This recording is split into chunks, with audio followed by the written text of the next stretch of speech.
کرنے کی کوشش کی جا رہی ہے۔ آپ سب نے دیکھا کہ گزشتہ برس 5 اگست 2019 کو بھارتی حکومت نے نریندر مودی کی قیادت میں جو وہاں پر ایک فاشسٹ حکومت ہے، اس نے تمام تر عالمی قوانین اور معاہدوں کو بالائے طاق رکھتے ہوئے اور ہندوستان کے آئین کو رونتے ہوئے ریاست جموں کشمیر کے اپنے زیر قبضہ علاقے کو اپنی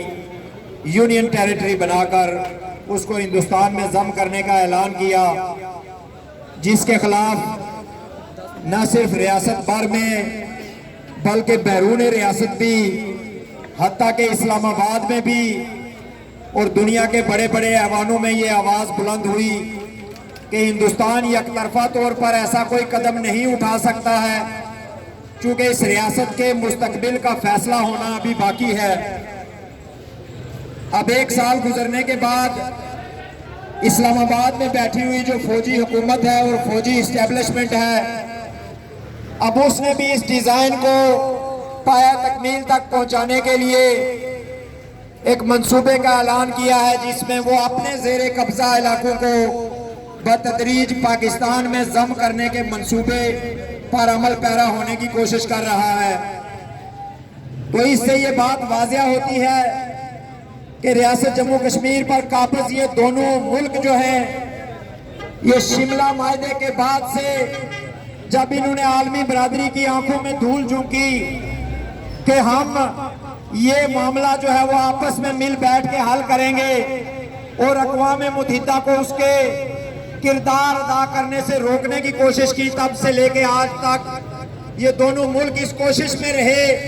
کہ کسی طرح جو ہے وہ اس ریاست کی تقسیم کے منصوبے پر عمل درآمد کر لیا جائے۔ اور اس سلسلے میں مشرف کی جو فوجی حکومت تھی، اس نے اقدامات اٹھائے 2003 میں، اور ریاست جموں کشمیر کو تقسیم کرنے والی لائن پر اس نے باڑ لگوائی اور انڈیا کو یہ موقع فراہم کیا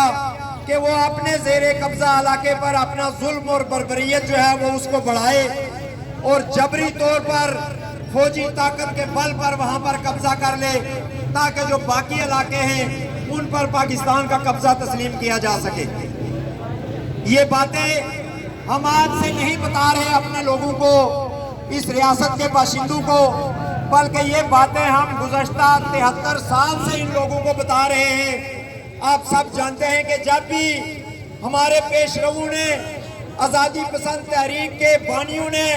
ہمارے قائدین نے اس طرح کی باتیں لوگوں تک بتائی تو ان پر یہ الزامات لگائے جاتے رہے یہاں کے سہولت کاروں کی طرف سے،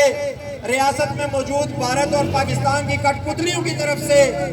کہ یہ لوگ جو ہیں وہ غیر ملکی ایجنڈے پر کام کر رہے ہیں، یہ پاکستان کے خلاف کام کر رہے ہیں۔ اس طرف یہ باتیں کی گئی کہ یہ ہندوستان کے خلاف کام کر رہے ہیں، لیکن آج 73 سال گزرنے کے بعد یہ بات روز روشن کی طرح عیاں ہو چکی ہے کہ ہندوستان اور پاکستان کے حکمران طبقات اور ریاست میں موجود جو ان کے کاسا لیس اور اعلیٰ ہیں،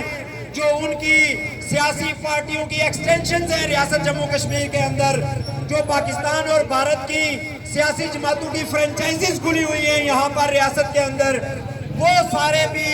مشترکہ طور پر یہ چاہتے ہیں کہ اس مسئلے کو ہندوستان اور پاکستان کے مفاد میں اس طرح حل کیا جائے کہ یہ دونوں آپس میں بانٹ لیں۔ اب میں آپ سے یہ پوچھنا چاہتا ہوں کہ یہ جو 73 سال کی قربانیاں ہیں، 73 سال کی جو آزادی کی جدوجہد ہے، یہ جو 4 بہت بڑی ہجرتیں ہیں اس ریاست کے اندر، جو 47 میں، 65 میں، 71 میں اور 1988 سے لے کے تاحال جو ایک ہجرت کا عمل جاری ہے، جو لاکھوں لوگ اپنی جانیں دے چکے ہیں، جو ہزاروں کے حساب سے لوگ جیلوں میں پڑے ہوئے ہیں، جو ہزاروں کے حساب سے ہماری بیوائیں ہیں، جو فیملیاں ڈیوائیڈڈ ہیں، جو املاک ہماری تباہ ہو رہی ہیں گولہ باری سے اور ان فوجوں کے جبر سے، یہ ساری قربانیاں، یہ راجہ فاروق حیدر خان، یہ بیرسٹر سلطان، یہ سردار قیوم کا بیٹا، یہ ابراہیم خان کی پارٹی، یہ ساری قربانیاں کس کھاتے میں لے کر جائیں گے؟ یہ جب یہ لوگوں کو یہ کہتے تھے کہ نہیں جی یہ حق خود ارادیت کا مسئلہ ہے، یہ ہمارا جو ہے وہ یہ جو ہماری ریاست ہے یہ فیصلہ کرے گی کہ کشمیری کہاں جانا چاہتے ہیں۔ یہ 73 سال سے لوگوں کو یہ لالی پاپ دیتے آ رہے تھے کہ نہیں جی ہم جو ہے وہ فیصلہ کریں گے اور حق خودارادیت ہمیں ملے گا۔ آج حق خودارادیت کو جب پس پشت ڈالا جا رہا ہے، آج جب پاکستان کی فوجی جنتا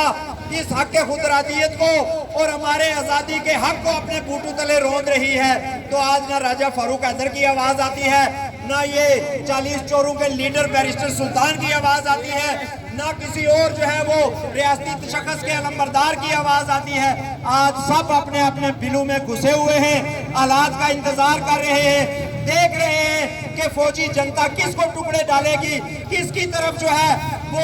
اپنے فضل کا اور اپنے کرم کا ہاتھ بڑھائے گی اور یہ ان کو بوٹو کو چاٹنے کے لیے آگے بڑھیں گے۔ اس لیے آپ نے دیکھا کہ اس وقت پاکستان میں جتنی بھی جمہوری قوتیں ہیں، یہ جو حکومت ہے پاکستان کی، یہ آپ سب کو پتا ہے کہ یہ ایک مخصوص سیاستدانوں کا، جاگیرداروں کا اور یہ جو پیٹی برجوا سرمایہ دار، یہ جو نو دولتیے ہیں پاکستان کے اندر، جن کو فوجی چھتری کی ضرورت ہوتی ہے، جن کو جرنیلوں کی، کرنیلوں کی اور بریگیڈیئروں کی چھتری کی ضرورت ہوتی ہے، ان پر مشتمل یہ ایک پارٹی ہے جو کبھی کاف لیگ بن جاتی ہے، جو کبھی کنونشنل لیگ بن جاتی ہے، جو کبھی پی ٹی آئی بن جاتی ہے، جو کبھی کوئی اور پارٹی بن کے جو ہے وہ ہمیشہ فوجی تلوے چاٹتی ہے۔ اس کو چھوڑ کے پاکستان کی جینون پولیٹیکل پارٹیز کا جو الائنس ہے اس وقت، جو آپ نے دیکھا گجرانوالہ کے اندر انہوں نے ایک جلسہ کیا اور انہوں نے کراچی کے اندر ایک اور بہت بڑا جلسہ کیا، اور اس میں وہ جو پاکستان ڈیموکریٹک موومنٹ ہے اس میں پاکستان کی ساری بڑی پارٹیاں شامل ہیں۔ اس میں اس ملک کا واحد 3 دفعہ وزیر اعظم رہنے والا آدمی میاں نواز شریف شامل ہے۔ اس میں اس ملک کی ایک بہت بڑی پارٹی جو برسر اقتدار رہی 3-4 بار، پاکستان پیپلز پارٹی، وہ شامل ہے۔ اس میں تمام مذہبی اور سیاسی جماعتیں شامل ہیں، اس میں تمام علاقائی جماعتیں شامل ہیں۔ اس پی ڈی ایم نے گجرانوالہ میں بھی اور کراچی میں بھی واضح طور پر پاکستان کی فوجی اسٹیبلشمنٹ کا جو منصوبہ ہے اس کو بیان کیا ہے۔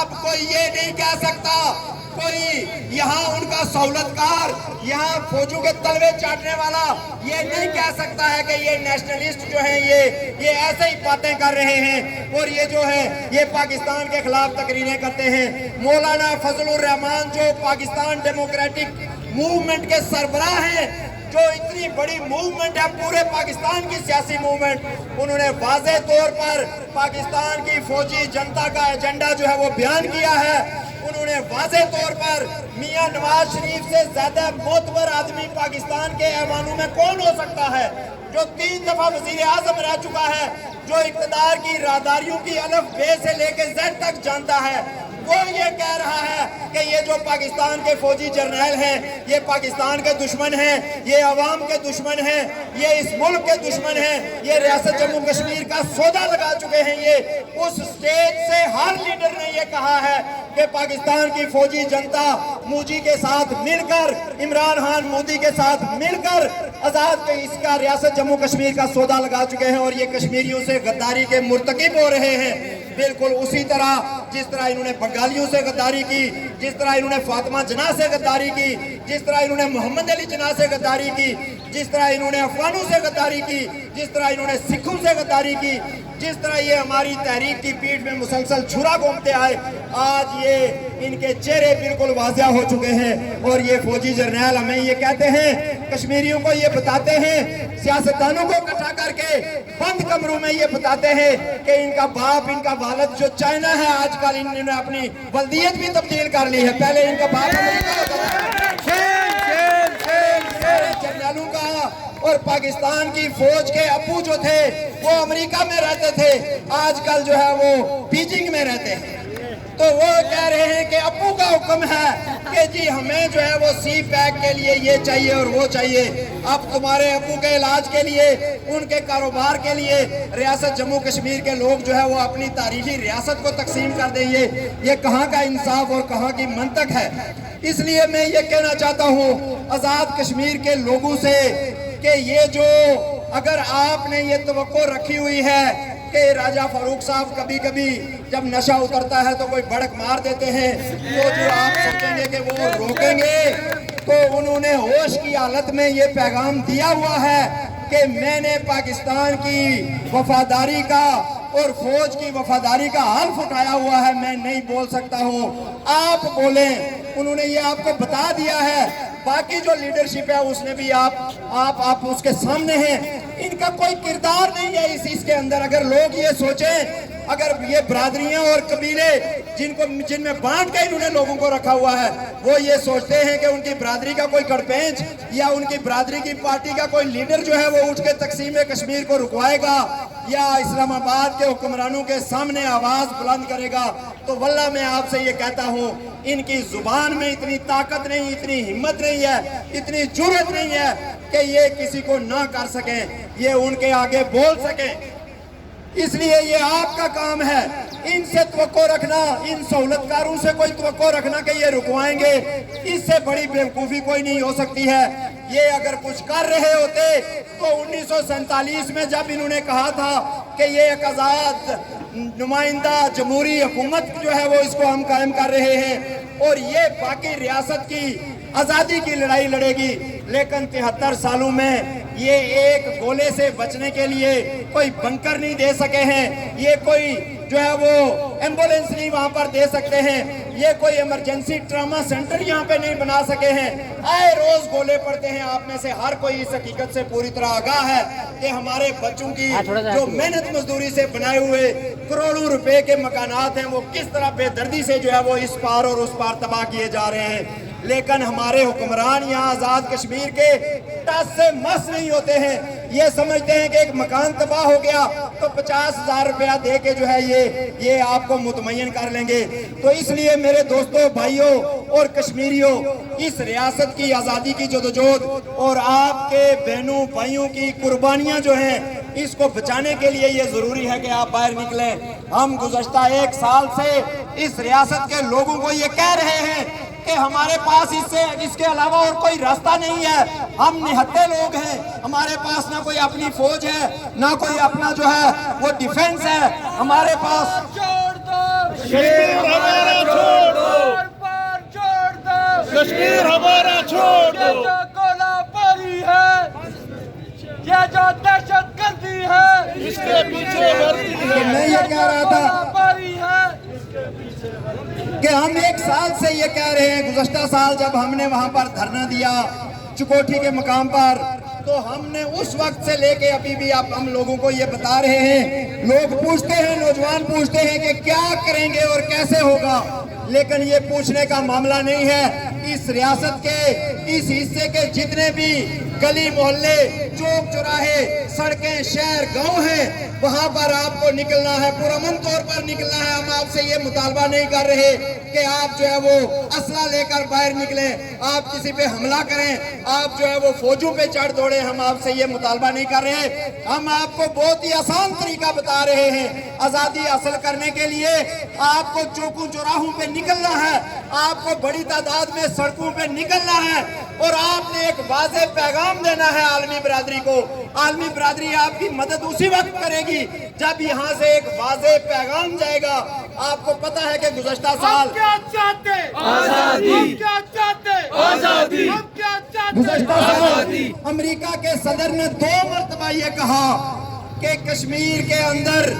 ہزاروں لاکھوں لوگ ایسے ہیں جو غیروں کی حکمرانی چاہتے ہیں، اس لیے ہم ان کی کیا مدد کر سکتے ہیں۔ اس سے زیادہ جو ہے وہ ہمارے لیے بے شرمی کا اور بے عزتی کا مقام کیا ہو سکتا ہے کہ دنیا ہمارے بارے میں یہ رائے رکھتی ہے کہ یہ خود غیروں کی حکمرانی چاہتے ہیں، اس لیے ہم ان کی مدد نہیں کر سکتے۔ اس لیے ہمیں باہر نکلنا ہے اس ریاست کو بچانے کے لیے، ورنہ بہت دیر ہو جائے گی، ورنہ جب کل آپ پنڈی میں شامل ہوگے، کہوٹا میں شامل ہوگے، گلگت والے منسیرہ میں شامل ہوگے، تو اس کے بعد ان ظالموں، ان قاتلوں کے خلاف آپ کا کھڑا ہونا پھر بے معنی ہوگا۔ یہ وہ فوجیں ہیں، یہ وہ ملک ہیں جو اپنے ریاست کے